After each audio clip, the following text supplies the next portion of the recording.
बिस्मिल्लाहिर्रहमानिर्रहीम। अस्सलाम वालेकुम। जिस खतरनाक सूरत हाल का इदराक पूरी दुनिया को था, शायद पाकिस्तानियों को नहीं था, ना हमारे हुक्मरानों को था, लेकिन सर पर आकर वो चीज़ खड़ी हो गई है। सऊदी अरब ने न्यू लेबर लॉ अब अप्लाई कर दिया है, पास कर दिया है, जिसके तहत पूरे सऊदी अरब में पाकिस्तानियों समेत तमाम गैर मुल्कियों को फारिग करने का फैसला कर दिया है।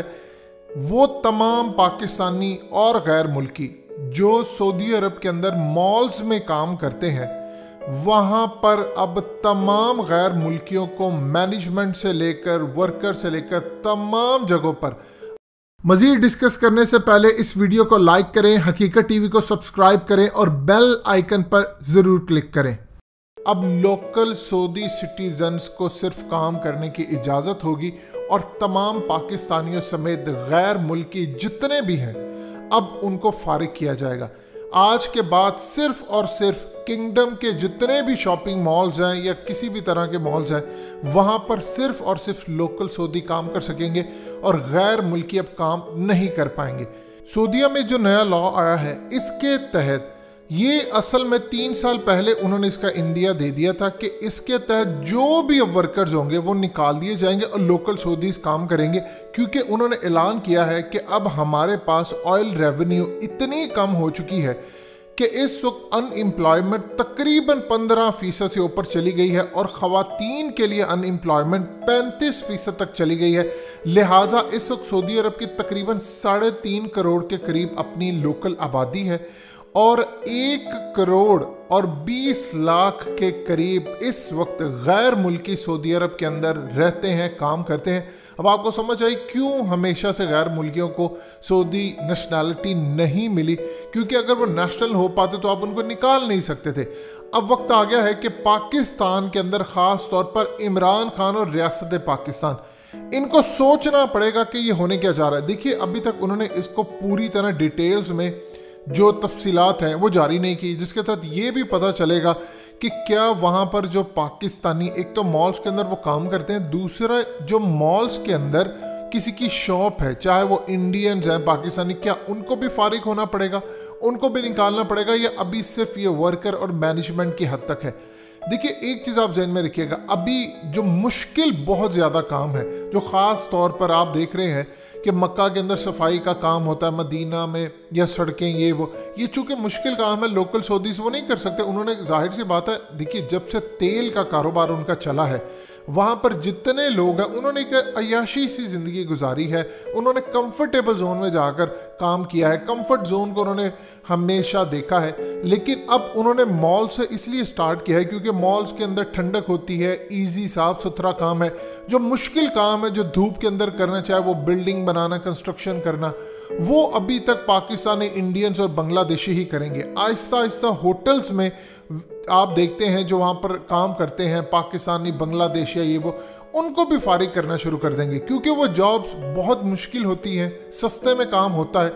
अब प्रॉब्लम यहाँ पर क्या आई है? प्रॉब्लम ये है कि पाकिस्तान के अंदर इतने सारे लोग जब सऊदी अरब से माइग्रेट करके आएंगे, देखिए उनका क्या फ्यूचर है। उन बेचारों ने सारी जिंदगी धूप में, आप जानते हैं कि कई पाकिस्तानी तो सऊदी अरब सिर्फ इसलिए गए कि वहाँ पर जब उनका दिल करता है वो उम्रा करने चले जाते हैं, जब उनका दिल करता है वो हज करने चले जाते हैं, जब उनका दिल करता है तो वो मस्जिद नबी चले जाते हैं, रोज़ा रसूल सल्लल्लाहु अलैहि वसल्लम पर चले जाते हैं, वो मक्का में चले जाते हैं। लेकिन अब तो सूरत हाल वहाँ पर इतनी ख़राब हो गई है कि आप ये देखिए कि सऊदी अरब ने ऐलान किया है कि अब सिर्फ वही उम्रा या हज कर सकेंगे जो पूरी तरह दवा लगवा कर आएंगे।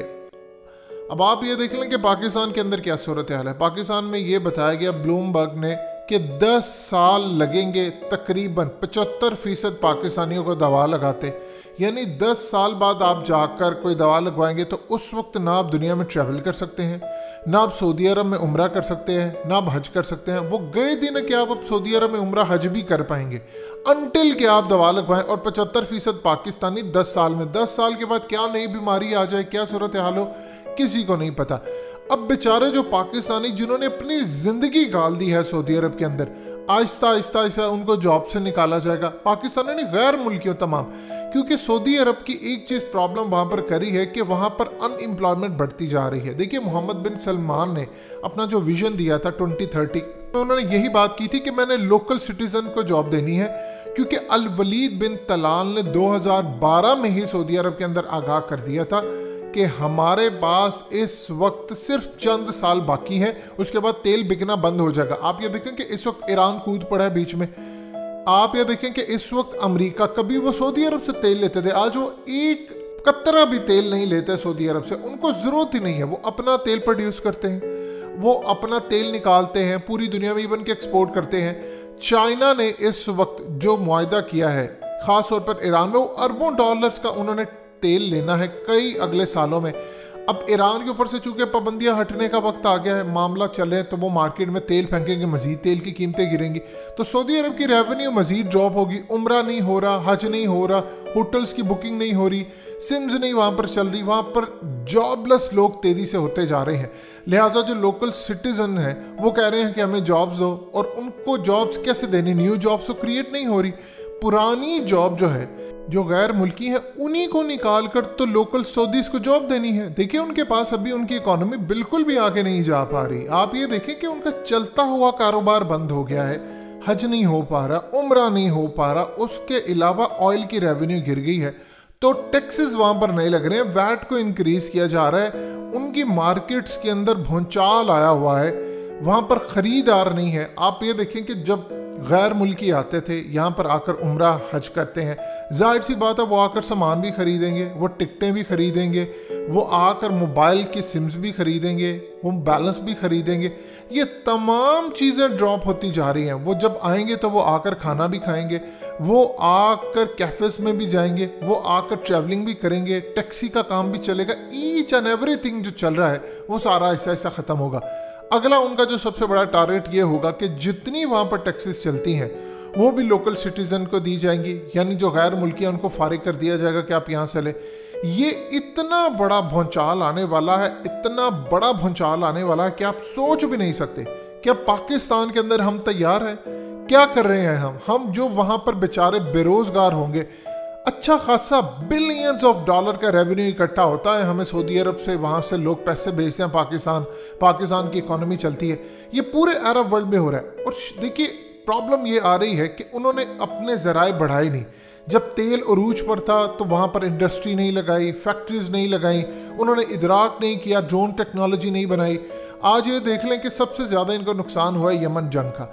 क्यों इस्लाम हमें कहता है कि जंग की तमन्ना ना करो? आपकी इकोनॉमी की धज्जियां उड़ जाती हैं। आज आप देख लें, जितनी अमेरिका की 6000 अरब डॉलर्स ऑफिशियल और नॉन ऑफिशियल उन्होंने अफगानिस्तान में झोंक दिया है, और इसी तरह सऊदी अरब ने यमन जंग में इतनी बर्बादी कर ली, तेल की उनकी कीमतें, उनको नुकसान हुआ। अब इस जंग की वजह से नुकसान हुआ, महंगाई बढ़ गई, उनकी कमाई गिर गई। ये पूरे का पूरा सूरत हाल का मलबा इस वक्त पूरी दुनिया में पड़ने जा रहा है। और जो गैर अरब वहाँ पर काम कर रहे हैं, अब उनकी छुट्टी होने का वक्त आ गया है। खुदारा पाकिस्तान के अंदर उनके हाल पर रहम करें, सोचे इन बेचारों का। ये जॉबलेस हो गए, ये मेहनत करने वाले लोग हैं, परदेश में गए। अगर इनको खुदा नास्ता निकाला तो फिर क्या बाकी बचेगा?